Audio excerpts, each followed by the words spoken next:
All right, I think we're ready. You guys ready? Strap in. This is gonna be a good one.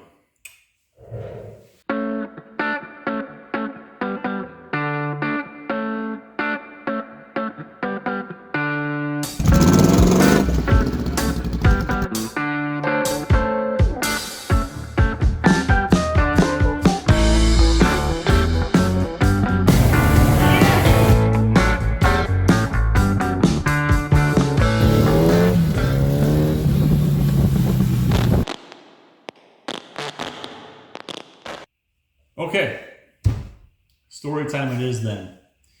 So when I originally thought up this video idea, I was going to call it The Big Lie. And the reason why I was going to call it that is because even though I have lots and lots of motorcycles, and we have a YouTube channel that's loosely based on motorcycle content, we kind of spear off into different directions sometimes. But this is what we like to do. I like buying bikes. I like riding bikes. I like turning bikes into something different. But I never had a motorcycle license. There you go. There's the big lie. So before you run off for the hills and unsubscribe and blast me for making all these motorcycle videos riding around without a license, I did have a permit. In the state of Minnesota, that's all you need to be able to ride a motorcycle. But there's two things that you can't do with a permit. You can't drive at night, and you can't have a passenger. So, and then the biggest thing I think of is, I've watched a few of the YouTubers that I follow. They go on trips or they go on have some fun and they rent a bike. And I think that is really, really cool. And I didn't ever investigate this, but I didn't know if you could do that with a permit. And I hated taking that test every year. That was really kind of sucky. It's just difficult to do, to kind of make time to go do it. It's just a written test. It's on the computer. But it was just time consuming, and I'm 50. I don't feel like having a permit is the route to go anymore. So all that being said, I wanted to officially get my license. And it just happened to be that my sister, who owns this bike, also wanted to get her license, as well as her husband. So we three thought we'd take the course together. I was kind of wanting to do it just to kind of see what it was like. I'm comfortable on a motorcycle. I feel like I know the rules of riding. I just wanted to see it and experience it and learn something on the way. I'm not a fan about not learning things. I mean, that's what life is. That's why we started this YouTube channel, to learn something new, force us to get in deeper into the motorcycles. So we dove in, and here's a little bit of that journey. Okay, so in order to take the course, you have to have a permit. Done. That's a written examination that you do at the DMV. You pass, the computer. You get your permit. Pay your money. You're good. You drive a motorcycle around. You just can't, like we said before, have a passenger or drive at night. And that's where my problem with this whole scenario starts. Because to do the course, then the course is great. And I want to be clear about that. I'm not bashing the course. I thought that the coaches there, I thought the materials that we covered, the scenarios that we did, I thought was great to do exactly what that course is meant for. To teach someone who has zero experience on how to ride a motorcycle, Where the problem I feel is that they don't have to take the course to get a permit. You have to have a permit to take the course, which I think is backwards, right? Because there's no rules that say you have to take the course. I've lived in Minnesota for 20 years. I've been riding motorcycles in and around. I've had my permit for 7 years. 7 times I decided to go take that written test. Never did I go take the course. So I think that's backwards. And where it's a problem is the course isn't long enough. It doesn't put you through enough, in my opinion, enough scenarios for you to be proficient at riding a motorcycle, be able to take that to the public and then say, here I am. I went to, the basic rider course, got my sign off, take it to the DMV. They give me my motorcycle license.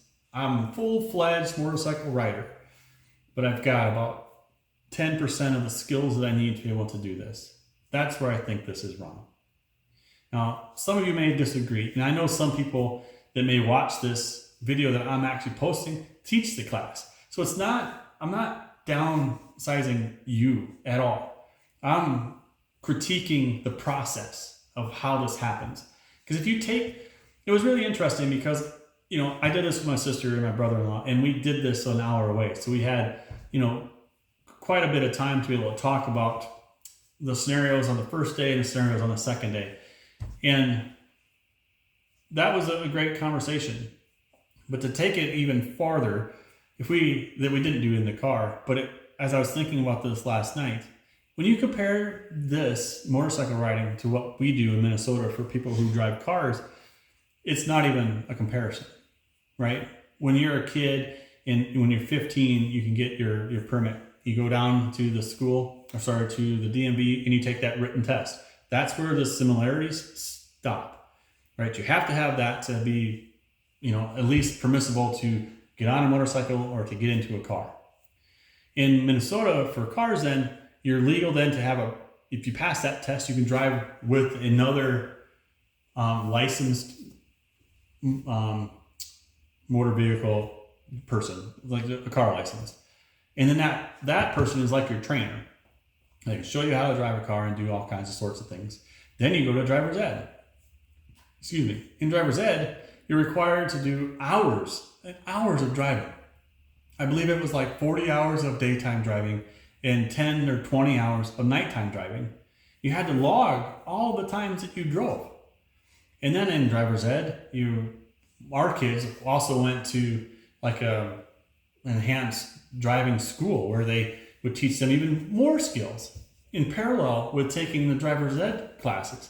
And at the end of all this, you have to pass some rigorous testing to prove that you can actually are prepared to not only be safe, but can do the job, right? You can perform in real life situations. You're out in public doing all of this all the time. And they'll check it off and say, yeah, good job. You did it. You passed. Or they'll take the stance and say, nope, you didn't pass. You have to go back and do something over. And we'll wait until you're more confident, wait until you actually can prove that you did the skills before you can get this fancy little thing we call a license. That's not how I believe it's happening here in Minnesota with the motorcycle license. Because I witnessed some people in the course go from zero skills to kind of build up to where they're comfortable. And I also saw in our course where a person had overconfidence of where his skills were. And in my opinion, he shouldn't have passed, but he did. Because the way that they test out isn't a culmination of what you learned over the week. At the end of it wasn't a week, it was 2 days, 5 hours each, so 10 hours. So at the end of that training, you have to pass 5 simple actions, basically. You have to do braking, you have to do curving, you have to do slow speed turning, high speed braking, which is what I mean by high speed is up to 20 miles an hour. See, that's the thing. We only ever got up to 25 miles an hour. We never left second gear, and we were in a closed course the entire time. But yet, at the end of it, regardless if you can actually do this or not, if you pass all that stuff, they'll give you that piece of paper to take it to the DMV and say, here's your motorcycle license. Now, I don't know the statistics, but if people always have in their mindset that motorcycles aren't safe, well, I believe this is probably part of the problem. The directive of how we do this, I think, is backwards. I think that you should have to take that course before you ever get a permit. It's on a closed, it's not on the roads. It's not like you're not a licensed driver yet. It's on a closed course. There's no reason that you have to have a permit to be able to do it. So you take the course, pass that, you get a permit. Limit it to how big of a bike. Another example, right? You got that permit. We took the class on 250s. There's nothing that says you can't ride like a super big Harley. There's nothing. I think that should be a part of it. Limiting it to how big of a bike you can ride as a learner, permit, rider. And you take that to the next level. Once you get your permit, you get some experience. You have to then log those hours like they do in a car, right? You log in your hours driving it on the road, then you can take another test to prove your skills have improved, make the course harder. I don't know how to fix this, but this, I believe, is definitely a problem.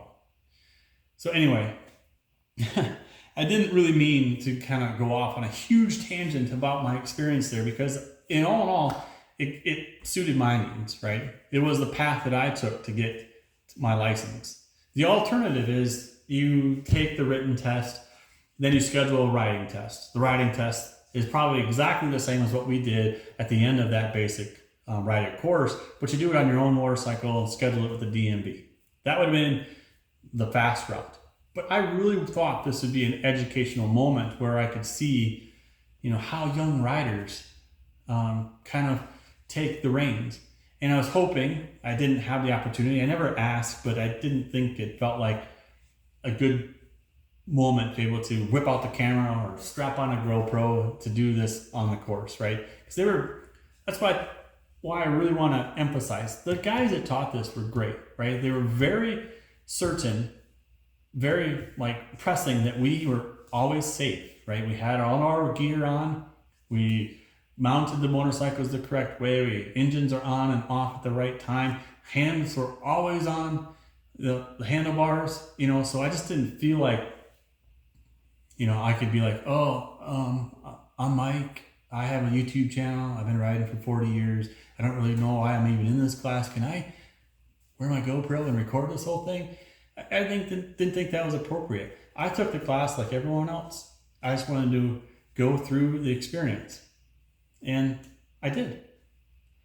But it really kind of awakened my, my takeaway is, like we talked about, I don't know that this is in the proper steps. I want to know what you guys think. I know this is kind of a rant, and I apologize for that, but what do you guys feel? What is it like in your state?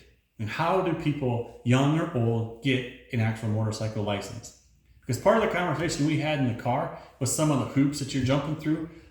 We kind of figured the huge majority of the people don't have a license at all. No permit, no effort to do anything. They just drive illegally, which is also a problem.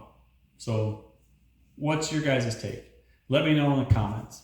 I really want this to be a conversation more than any of my other videos I've ever done. I want to know what your guys' opinion is on this. Am I retarded or is the system broken?